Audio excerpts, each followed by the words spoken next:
Bismillahirrahmanirrahim. Assalamu alaikum. Ji ayanu pakhaira galeni hao chunashume washmale ohio gozaimasu. Guten Morgen, hola, boyo, privyet, kaifa hal? Halish machatore, ahlan wa sahlan, marhaba, buna, mucho gracias, swabi, ab bhalli kare aaya. Hosh kal din anayo sayo khuyamora chivato chihal jot kalimera khairuddar. And a very warm welcome to everybody who's tuned into PTV World and watching World this morning. Jummah Mubarak to each and every one of you. The weather over here in Islamabad looks like as if it's going to rain, but first things first, ladies and gentlemen, I'm really lucky that I've been joined by my very wonderful, well-learned co-host who happens to be Miss Hajra Satti. I happen to be Shahzad Khan, and we hope and pray that everybody out there is doing wonderfully well and that you're ready to kickstart your day with us. Well, hello Hajra, assalamu alaikum. I thought that it was cold today, right? True. Assalamu alaikum, and thank you so much for introducing me, Shahzad. Certainly, weather is very confusing. Sometimes we feel it is formally transition into the spring, but then, next 2-3 days we feel, this is still a transition, it might go back into the winters. But I think for quite few days, for quite few years, we've witnessed that, whenever we feel that now we are finally transitioned into the spring, winter makes a comeback. Yeah. And this is what we are witnessing. So our new rain spell has been predicted in the country and expected to continue till Sunday, as rain, wind, thunderstorm with snowfall over the hills is likely at the isolated places during the forecast period. And according to Met Office, rain, wind, thunderstorm with snow over hills is likely at isolated places in KP, Kashmir, GP and Punjab. Yeah, I think for everybody who's actually confused whether to, take out your summer clothes or not, I think please make sure that you hold on for like a few days. And then eventually when there's a spell of heat, you can certainly take those clothes out as well. But while we're over here, ladies and gentlemen, our Honorable Prime Minister of the Islamic Republic of Pakistan, Mia Muhammad Shahbaz Sharif Saab, has actually extended his heartfelt congratulations to the Hindu community across the country on the occasion of Holi. In his message, the Prime Minister described Holi as a festival that marks the arrival of spring and symbolizes the victory of love and goodness, bringing vibrant energy to all. He emphasized that as the nation celebrates new beginnings and strengthens relationships, the day reminds everyone of the importance of building a stronger, more united nation while ensuring the inclusion of all citizens. The Prime Minister wished that the Festival of Colors fills everyone's lives with joy, health, success and prosperity. Wow, what a wonderful message. And congratulations to the entire Hindu community who's observing the Holi festival. Happy Holi. And now we will move on to very interesting news, and that is related to the sports arena, and that is that Pakistan Muazzam Munib clinched gold medals at Special Olympics. Munib ur Rahman secured Pakistan's first gold medal at the 12th Special Olympics World Winter Games by winning the men's 50-meter cross-country skiing event. In another stellar performance, Muazzam Iqbal clinched gold in the 800-meter snowshoeing race, further boosting Pakistan's standing in the competition. Meanwhile, Pakistan's Rohina Qurban earned silver in the women's 50-meter race, showcasing her impressive skills on the track. Additionally, Sabur Ahmed and Ali Raza claimed bronze medals in 200 meters snowshoeing race, adding to Pakistan's growing medal tally, and a very welcome respite because we certainly need that in the first place. Exactly, not just that, just yes. So congratulations, obviously, first of all, Pakistan has been doing wonderfully well at the front of Olympics or other sports as well, other than cricket. But now I'm going to bring it to cricket. Where just yesterday, one of my neighbors actually sent me a video and said, "Hello, ji, dekho, ek hi kar rahe ne." And I was like, yeah, this is absolutely stunning and this is amazing. So imagine that how Pakistan Cricket Board actually thought of unveiling the PSL trophy, ladies and gentlemen, for the 10th edition. The PSL marked a historic moment with the unveiling of its 10th edition trophy, Luminara, in the coastal waters of Karachi. This unique event highlighted innovation and resilience as a professional diver retrieved the trophy from the depths of the Arabian Sea. The remarkable feat symbolized the league's growth and indomitable spirit. Luminara, crafted from a single sheet of solid silver, weighs 10 kilograms and is adorned with 22,850 zircon stones. These stones symbolize the talent, passion and competitive energy of the PSL. Right, and this is such a wonderful redemption. I think maybe this very amazing visuals will heal our hearts from the cricket caused by the cricketing performance, but nevertheless it is just a game, and I think we can learn from a lot of things, right? It's not just a game, and I think For people who are out there, if you're going to think that somebody who performs better in PSL should be actually included in the team, well, that certainly shouldn't be the criteria. I'm saying it out loud. Yeah, Right, please right, continue now. right. But I think we will save that debate for some other day, because that is a never-ending debate. No, so now we have been joined by someone who has a really impressive bag of the repertoire to his work. He has played multiple roles. He debuted in the Hollywood, in the Jungle Book, and that too the Nathu character that he played in the Disney, and then he also starred in the Star Trek.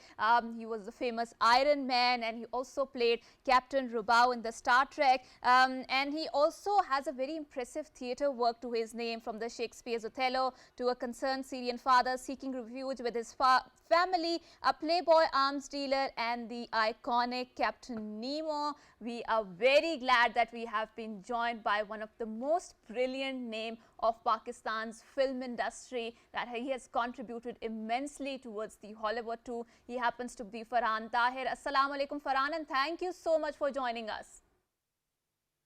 Wa alaikum assalam, and thank you so much for having me. It's an absolute honor, Faran, having you on our screen, on our show. You made us so much proud. So, Faran, let's unfold our conversation. You started, in the Hollywood. You have an amazing education to your credentials. You went to Harvard. You are a graduate of the UCLA. How was your entire experience? Because you started off with the economics degree, but finally you ventured into the acting field. How did this transition happen? And that too from a very prestigious Ivy Leagues in the first place. Well, thank you. I think it was always for me. It was always a battle between mind and heart.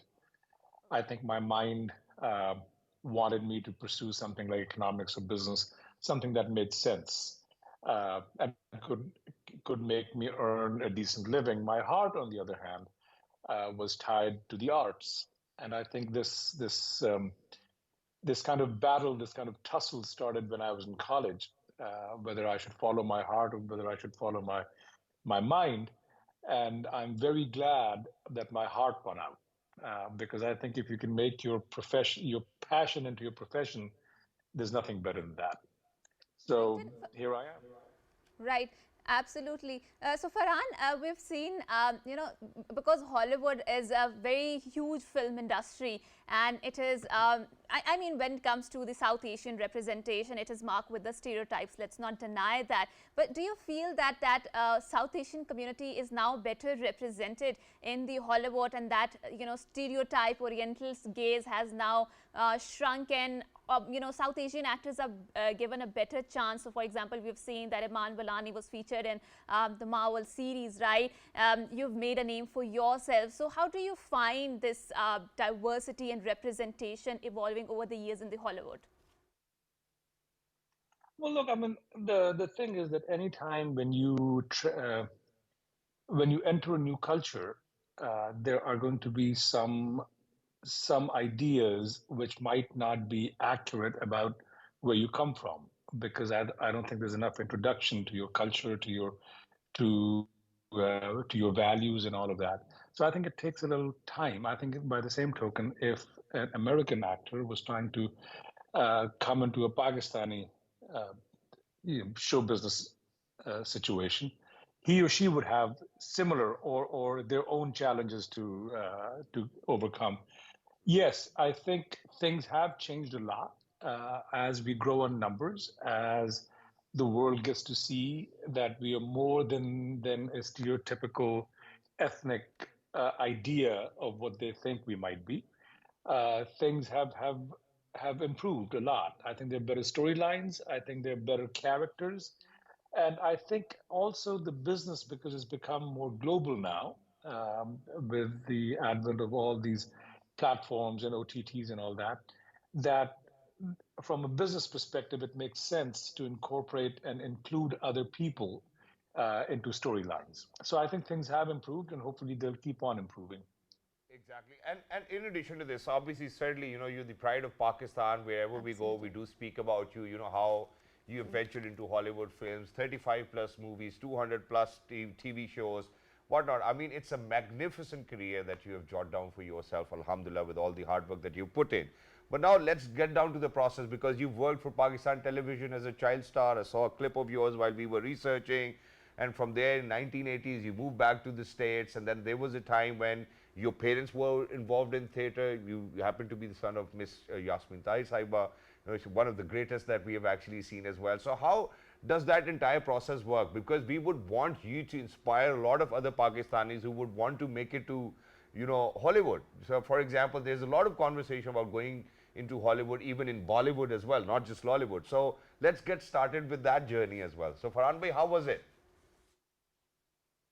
Well, look, I mean, the journey was tough and hard, but I wouldn't change anything because I think um, I always say that we should always dream big, Yeah.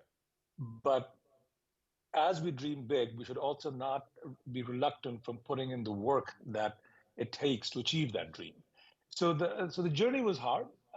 When I started, there weren't too many people of my background who were working there. So my idea was that if I'm going to do this, then how many no's can I turn into yeses when I go out to get a job? And that kind of made me decide that I should go get my training in performing arts, which I did, so that there's certain things about myself, as I always say, that I never want to change. Where I come from, who I am, my faith, my personality, that's a given. And I don't think of those things as weaknesses. I think of them as uniquenesses. So I wanted to go out and get all the training so that if somebody says that you can't do Shakespeare, I have the credentials to prove that I can. Or if somebody says that you can't do an accent, I should have the credentials to prove that I can.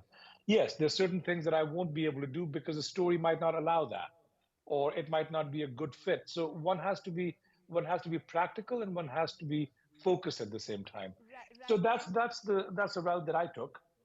Right. And Farhan, I think when I was doing my research, and one of the things that really stand out and attracted me and captivated, me as a author, as an anchor, is that, you're really proud of your Pakistani Muslim roots and you cling to your identity very strongly and you're very vocal about it. How do you navigate that, and especially in the Hollywood when there's so many South Asian actors, they hide their identity to escape the prejudice there, right? And obviously, being apart from a Pakistani and a Muslim background, we've seen that over the past years. How do you approach the stories that were anti-Muslim or anti-Pakistani in nature, right? What was your response to that? How did you navigate that very stereotyped and prejudiced representation of your community? Well, it wasn't easy. As I said, that I don't count my the qualities that I have as weaknesses, the uniquenesses. Yes, I come from this part of the world. I follow a faith. All of those things are very important to me, and I hold them very dear. As far as navigating my way through storylines and projects which might not align exactly with who I am, is a great challenge. But I think it's a challenge worth taking on. If every time we're faced with this challenge, if we shy away, or if we look away, or if we walk away, then nothing is ever going to improve. So I think we have to take these things with a certain level of bravery, and know that you might not always win the argument, but by having that discussion and by having that discourse, you have now at least put the idea that there's a different way of looking at things into the other person's mind. So I think these conversations, rather than becoming combative, they have to become constructive. Sometimes, yes, when you engage people in conversations, they might change their mind, and sometimes they might not. But that might be that you might lose the battle, but probably in the end win the war, because now you have given them a different perspective that next time when they write, or next time when they do a project, they might think about it. So I think one has to be careful uh, about not always having a reaction to when we are being portrayed in a different light. I think the what it should do is that it should be a call for dialogue. And I'll give you an example. In Iron Man, there were certain things which I thought were getting a little too stereotypical, and we had a very a vibrant conversation, they change those things. By mistake, they had put behind me at one point, they thought it was just Arabic, but they were verses from the Quran. And I had to have that conversation with them that this would be a very wrong portrayal of the character of the faith. So can we remove these? And they did. So I think in the end, we have to have a constructive dialogue to change things. And Exactly, and for that we certainly need people around us who actually understand that constructive dialogue. But for our while we are having this conversation, there's another. I mean, I do know for a fact that it's a fool's idea, you know, because of the fact that I would want to compare the both industries. Now, imagine I would certainly want, as a part of this industry myself, that we adopt to those best practices. Now, imagine that I do know for a fact that how in Hollywood, if you want to work for Hollywood, there'll always be auditions. You will have to go in. Your agents are going to call you in, come in, do your auditions and whatnot. Over here, we do see. I mean, now there's a conversation about nepotism and all. I do not want to get into that.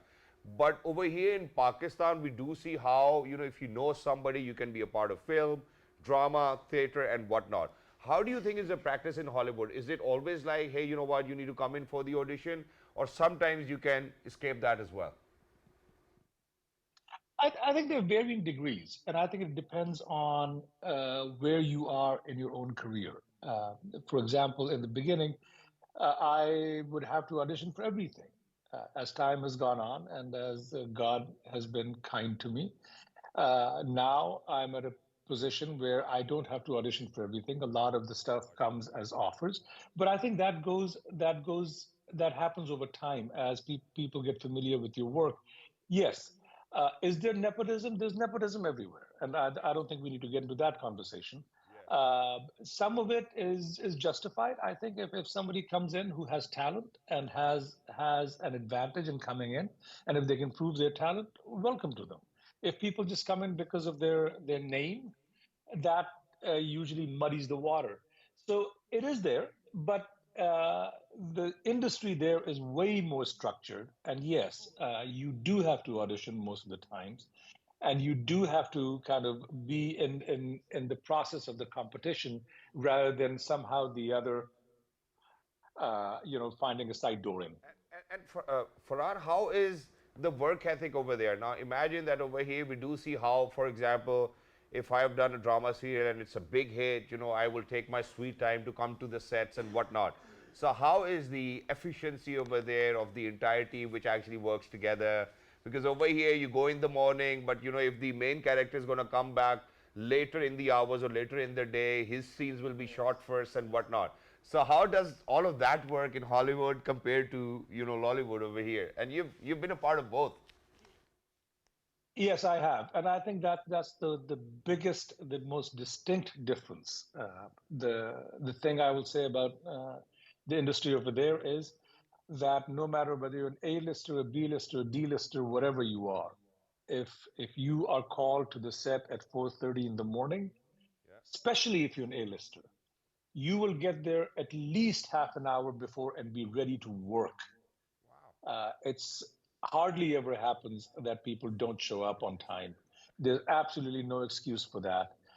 Because it's not just your time, it's everyone's time who's working on that project. So yes, people are very, very dedicated and very responsible in that particular aspect. Here, there is a very different understanding of how the work ethic should be employed, and I think it's something that we can learn from them. One should be punctual about time, and one should have more invested in the project than just coming in and doing my thing and then leaving.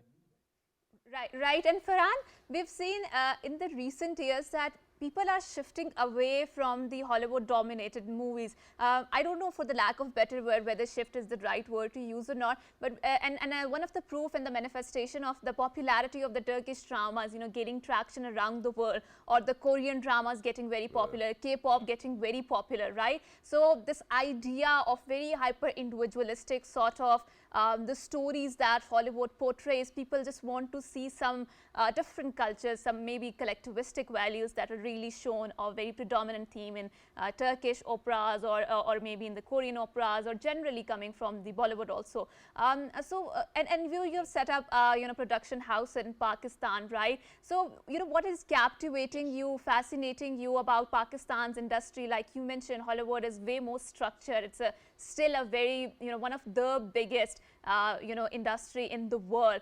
So how do you see this transition from going away from very American dominated storytelling towards opening towards more diverse sort of the stories? Well, I think, as I said earlier, with the advent and with the introduction of all these OTTs and platforms and all that, I think the market is very global now. It is not focused on the American culture. And I think the industry over there also realizes that. There is the art side of it, but there's a business side of it, and the business dictates that go where your product sells. So I think there is a much larger demand now of versatility in stories, and I think because now it's a global market, people do want to see stories from their parts of the world and with stories that they can identify with. And hence you see a lot of Korean dramas, and you see a lot of Turkish dramas, and things are changing, which is a great thing. And I think as far as my production company or what Pakistan can do is that we have to make sure that our stories get out there. One of the biggest disadvantages that we have is that we live by the definitions that others have given of us. We have to create our own identity. We have to create our own definitions and show the world who we really are, rather than always trying to be on the back foot, playing defensive, that, oh, we are not the people that you think that we are. I think it's about time that we share stories that show our human side, that show the diversity in our culture, the ability for people from Pakistan or from this region to promote stories that are not always have to be positive, but they have to be realistic, so people get a good human view of who we really are. And I think that's very important at this point, because certain ideas are congealing in people's minds, which we need to break at the now, so that our future generations can reap the benefit of it. Right. And Faran, I think taking from your stream of thoughts, which you've mentioned over and over again, which is the emergence of the OTT platforms, right? So they are affording you greater creative liberties that might not be available before. For example, in Hollywood, or maybe just in any other industry, there's an influx of very ideological inclinations, and then you have to portray stories in a certain manner, right? How do you see this evolution? Because on the other hand, I always say and believe that social media promotes mediocrity. The kind of conversations that you see, mostly they are very mediocre, and the content that is coming in, I just generally don't feel that it is up to the mark. So how do you see this transition and evolution of storytelling, from Hollywood, from these big industries, and now to the social mediums, to the social platforms? And while it might be, kind of bringing their attention towards mediocrity, just, for the information, Netflix made $37 billion last year. Yes. Yeah, exactly. And we can't deny that fact, right? I mean, that's a huge amount of money. But I think, look, I mean, in any industry, whether it's the car industry, whether it's food industry, whatever it is, yes, there will always be when you scale things, there is a fear or a danger of things becoming mediocre. In the same manner, the mediocre cars. But there are some great cars also, right? I mean, there's some mediocre food, but there's some great food to be had. Similarly, in this industry, yes, as the market expands, some things will become more mediocre, but that does not mean that we should strive for mediocrity. I think the idea is that yes, all of that influx of that content is going to be there, but let's put content out there that is of quality, rather than joining the oceans of mediocrity. Let's rise and make something that is of value. So yes, I think that pursuit of trying to find a better way of telling a story or telling a better story, that should be our focus. And kind of we should sidestep all the mediocrity that's facing us so Exactly. often in all And for these that, industries certainly, that I we think work in. that, that we really need to kind of work towards that as well. But very quickly, last two, three questions. Farhan, number one, obviously, we are really proud over here back home that, that one of our Pakistani brothers have actually made it to Hollywood and made it big. Number two, now, every time, there are these lists that, that the highly paid actors of Hollywood, there'll be Dwayne Johnson, there'll be, that Brad Pitt, yeah. comedian, yeah, the Brad Pitt, you name them, Tom so they'll Cruise. be there. And so, there's only one, prayer that I would want to give out, and that is that I would want you to be one of the highest paid actors in Hollywood, topping probably billions of dollars as well. Is that dream coming true somewhere near? Well, look, I mean, I don't look at it. I didn't join this particular field just from that perspective. Yes, but things have been decent. Things have been moving on. I've been fortunate enough to do some very interesting characters on stage and film and television.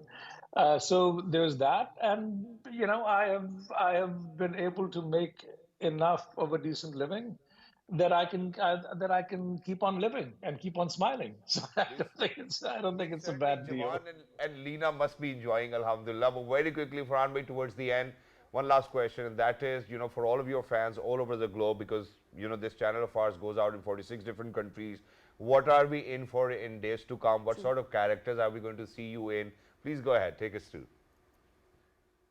Well, so I mean, I'm in the middle of doing a Marvel series right now, and which is very exciting for me.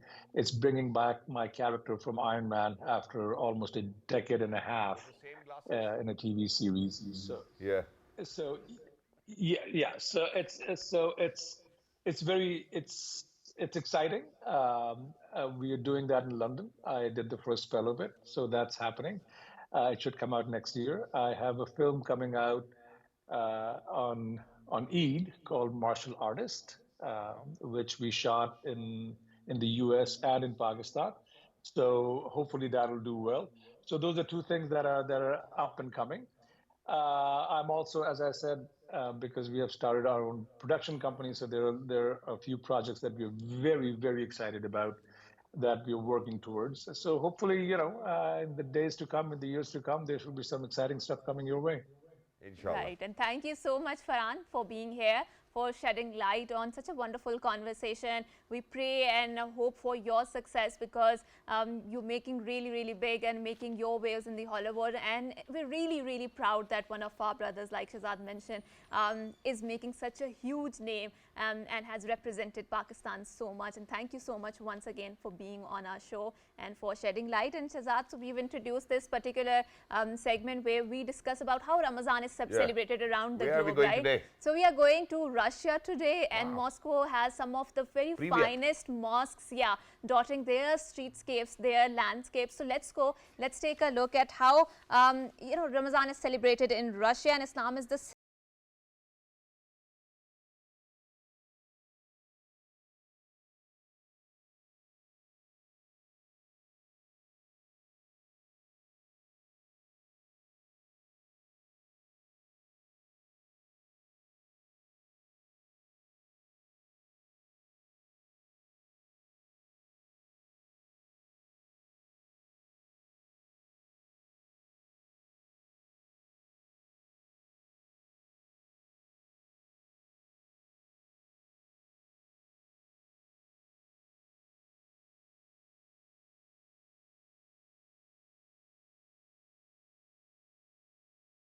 Beautiful visuals, ladies and gentlemen, and that too in our concerted effort of making sure that we bring the, Ramzan, how it's, culturally out there in the world for our audiences out there. But very quickly now, I think I really need to introduce, the culture that we grew up, and that was Chidi Rosa. Now imagine that there was a time in our lives when we were growing up and our parents used to kind of just to let us know about the Ramadan and what it does and the importance of Ramadan. They would tell us hey, you know what, you can keep a chidi roza. So now imagine that in many households, it's a common practice for children to fast for a few hours to make them aware of this religious obligation. But in Turkey, the practice is more of an Islamic tradition which has been continuing since the Ottoman times. A mosque in Turkey upholds this tradition and arranges a collective noon iftar for children who fast from dawn till the time of noon prayers. And this iftar has been captured on camera, which is in front of you on your television screen. So imagine at 12 probably, during the day, the children have been taken to the mosque and the mosque has hosted this iftar. And what a wonderful culture it is to uphold, where you're instilling the values which Prophet Muhammad sallallahu alaihi wasallam shared with us, which are obligatory by Allah Almighty. So for everybody who's out there, please make sure that you keep your chili roza. Right. And obviously now we will move on to the cooking conundrum, and to resolve this crisis of aaj kya pakaun, we have taken a recipe from the Faran Tahir's, and she has made a very crispy chicken and pasta salad. So let's go, let's take a look and have some healthy meal in the iftar. Wow. Today we are making shawarma rolls. Take chicken breast and cut into cubes. Add yogurt along with all the spices. Also add ginger garlic paste and lemon juice. After adding all the ingredients, mix well and let it rest for the 30 minutes. Now cook the marinated chicken in cooking oil until fully cooked. Once done, add onion and cabbage, but do not cook them. Just fry out any excess moisture. Next, prepare the shawarma sauce for this. Take yogurt, mayonnaise, garlic, vinegar, black pepper, lemon juice, sesame seeds, and finally oregano. Blend everything together until smooth, and your sauce will be ready. Now take roll wrapper, fill them with the prepared chicken mixture and roll them up. Fry them until golden brown. Your delicious shawarma rolls are ready to serve.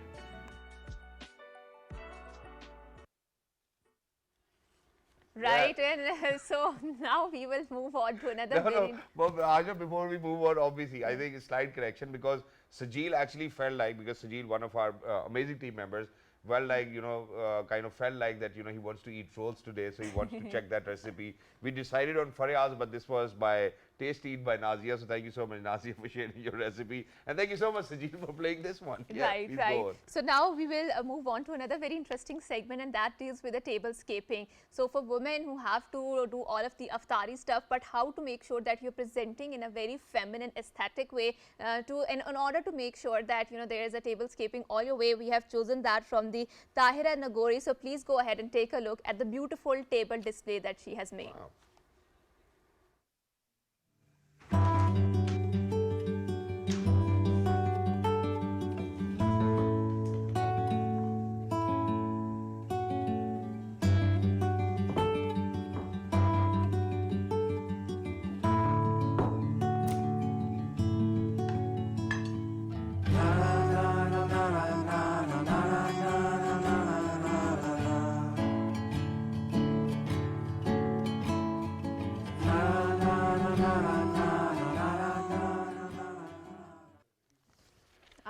Right, wow, so that was tablescaping, obviously Hajra's favorite thing to do, alhamdulillah. And while she was busy constructing her house in DHA, alhamdulillah, rich people, she would always post pictures of tablescaping, decorating her house. And I love that about women, because that actually brings in the warmth. But now while we're at it, I think not just women, men, everybody's involved. And there's this culture of startups these days, Hajra. And when we speak of startups, every time that we would want to kind of start a business, I would go to my father, be like, yaar, itne paise to de do, karobar karna hai. Kehte, beta, paiso se karobar nahi hota. Now imagine, so there are other people who've actually jumped into this arena, and they're like, hey, you know what, you have got a great idea, we've got the money, we'll support you with office space, with whatever you need, the entire process of the business. And we're very lucky that we've actually been joined by somebody who's going to share his success stories today, because he happens to be the Startup Growth Manager at National Incubation Center, Islamabad. He is Mr. MUSHTAQ. Hello, assalamu alaikum, good morning. How are you, brother? Wa alaikum assalam. Thank you so much for having me. Thank you so much for joining us. Carrying forward the energy means a lot. It's always wonderful, because you know it for a fact that more than that we meet on the show, we meet outside as well. So everywhere, because we both have progressive nature, alhamdulillah. Even Hajra, wherever we go, he's on the same event as well, and we kind of come across. So let's get started with where the National Incubation Center is, how many success stories have we generated, and how is it all going now, the entire ecosystem? So NIC Islamabad is based out of the sector H9. It's sort of convenient for everybody within Islamabad and Rawalpindi to come and be a part of the ecosystem and spend time with us. And we started off last year in the year 2024 with a new consortium powered by Fauji Foundation, Telenor Pakistan, and of course the Hajra Group. Wow. So all of these corporates, they have decided to come forward and support the ecosystem in building the ecosystem and supporting these startups. And that's exactly the reason why we are able to have some good success stories in the last couple of months. Like two very good examples that I would love to share is two startups, two founders that came to me in the month of May with just sheer idea and just having a conversation at a similar event, the sort of events that we attend. And both of them, they grew rapidly to a point that December 2024, one of them closed with a revenue of $70,000. Wow. The other one has scaled from one-person team to 15 people, has recently signed contracts with Transworld, TCS, and a lot of other So they're delivering all over as well, so their businesses have done wonderfully well, and I think that these success stories really need to be out there. But before, we kind of discuss that, what we need to do, let's talk about what are those main concepts and ideas that people are perceiving, and then making sure that they bring them to you and that they will work, that for sure. Because there's a lot of market research that you do on your behalf for any business to be picked up and being financed by you and for all of those, stakeholders that you have. So what are those things? Is it artificial intelligence only? Is it some conventional business ideas? How does that work? Okay, so that's a very tricky part of the entire equation. I'll tell you why. Excuse me. So every cohort, we have about 1,000 applications coming in. Wow. And 1,000 business ideas, it's quite a tricky business to filter out the best ones, understanding where they should fall and how their growth trajectory should be in the coming years. So what we do is that we have defined areas, and we have also a keen eye on their target markets. Like for example, I personally want startups to come in who are willing to scale outside of Pakistan, because at the end of the day, Pakistan is relatively a smaller market for startups. We are not developed as much as the other countries. So the ideal fit for a growth-based startup is always the Middle East or the African market or even the European market. Depending on the product or service industries, how are we looking at that? It depends on both actually. Okay. It's a product-oriented market primarily. That's where we focus on, so that scalability is relatively easy.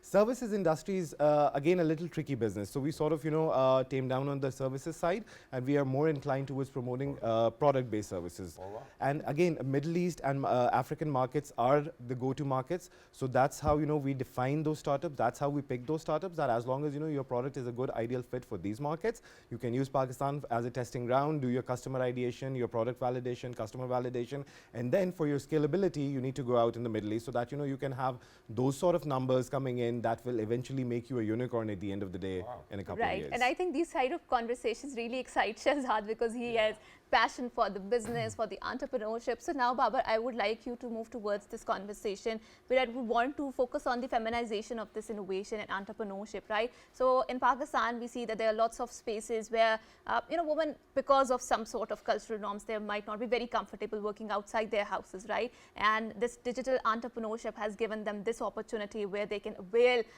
doing something sitting from the home, right? So whenever we're talking about the business incubation, please shed some light that how are you helping those women who might not have very safe spaces outside of their help and access and work there? Right, perfect. It's a very good question. See, we are absolutely aware of the fact that women have, a bigger percentage in the job market now. I'm sorry, in the overall population of Pakistan, and very unfortunately, their number does not match the number of opportunities that we have for them. So NIC Islamabad has a quota of women entrepreneurs in every cohort that we onboard. Right. So every cohort, 25% of the startups are supposed to be female-led. We are constantly looking out for female entrepreneurs, whether they are doing something from home, whether it's a traditional business or it's related to IT, it's related to AI, it's related to blockchain. I mean, one good example I'd like to quote from my first cohort would be Eamon from, she runs a startup called EV Square. Okay. Now, she happens to be a mechatronics engineer, and wonderful. She is working on converting traditional combustion engines into electric vehicles. Wonderful. She's already done some projects for the government, and it's good to see women like Eamon coming forward. Then I have Kashaf. She is converting plastic waste into tiles. Okay. So these are two very hardcore areas that have been dominated by men throughout the years. and now you see female entrepreneurs coming in and doing these stuff. So that's very inspiring. True, very sustainable, very interesting ideas. I would want you to move towards more, digital ecosystem, right? And whenever we talk about entrepreneurship, innovation, I think you cannot skip out the digitalization, right? What are some of the challenges that you feel in Pakistan digital innovation hubs can face, and what sort of advice would you dole out to those people who are venturing towards this field? I think the biggest challenge that we see in innovation is the lack of understanding of problems that we have around us. Okay. I mean, most of the times, we are trying to copy and replicate ideas that, okay, something that worked in the US or something that worked in the Middle East would ideally not work in Pakistan, because those startups are operating altogether in different dynamics. So we sort of have an idea of, copying those things and then taking it into Pakistan, then expecting it to work. So it doesn't really work. Yeah. So the biggest challenge is to understand the innovative ecosystem within Pakistan, the challenges that we face on day-to-day basis, and then addressing those challenges. But whenever we talk about the entrepreneurship, right? So a lot of startups, they fail, right? So there is a massive number, I think 95% or something like that. I'm not pretty sure about exact figure. And very 5%, which is very rare, they succeed, right? So and there's a lot of people who want to go into this particular field, but then there's a resistance coming from the home, in which it says you need to do some job, get some experience, right? What would you say out to the people who you feel their entrepreneurship ideas or innovative ideas might fail because they're not putting that much effort into it? It's not a very easy period. So answering your second question first, yes, there is a problem of mindset in our country. Most of the times, we come across this problem where people want to do something, but they are not having a supportive environment from their family, from their parents, or from their siblings or spouses. So I think that is something which needs to be addressed on an emergency basis, because at the end of the day, the number of graduates that we have coming up in the market every quarter, every half yearly, it's not at all matching the number of opportunities that are produced within this country. So we are sort of in a crisis situation where we need to transmit and transform the mindset of entrepreneurship all across the block. And in order to do that, we're also working with universities, where we are developing a hatchery model. So let's say you have a final year project, or you have a research that you want to commercialize. You don't have the means to do that. You have developed something scientifically, but from the business angle you're very weak. So that's where we step in and we try to take your product forward and help you in commercializing it. And this is exactly where I would want to change the course of our conversation. There's a reason. Now imagine that for a longer period of time, and it is our responsibility, and me and Hajra, we've always been very vocal about it. Now imagine that we've always spoken about how the startup ecosystem needs to be there. Wonderful. Now we do have a lot of startups. You've given us a few examples. Now imagine nobody's talking about you're talking about how you're going to convert them into unicorns, right? But nobody speaks about the exit strategy, number one. Number two, now I think these conversations need to take place, because a business will always come with a business, life cycle, right? True. So everybody needs to keep that in consideration. Number two, I mean, I loved it because Higher Education Commission, for the very first time in collaboration with foreign investors, actually hosted an event which was more like a Shark Tank. For our audience's understanding, there were foreign investors out there to invest in our local startups. Now, what for me was shocking was that there is no Pakistani sitting in there and who's like, hey, you know what, I've got the money, let me be a part of that startup. Because I still remember this conversation of a basketball player where he said that, the Google conversation was taking place right next to my table, and I jumped onto that conversation. I was like, hey, you know what, I'm going to invest. And he's a rich basketball player now. How do you think that we now need to move to the next step of the digital ecosystem, the startup ecosystem, where people start to have these conversations कि भाई मेरे पास पैसे हैं, मैं यहाँ लगाता हूँ, बजाय इसके कि हम सोने में, प्रॉपर्टी में, मैं उर्दू में इसे कह रहा हूँ ताकि लोगों को समझ आए, इन चीज़ों में लगाएं, अब लोगों के कारोबारों में लगा के वेंचर कैपिटलिज्म करें. Very good question, very good idea, Shahzad. So for the very first time at NIC Islamabad, we have started a movement where we are educating these traditional investors.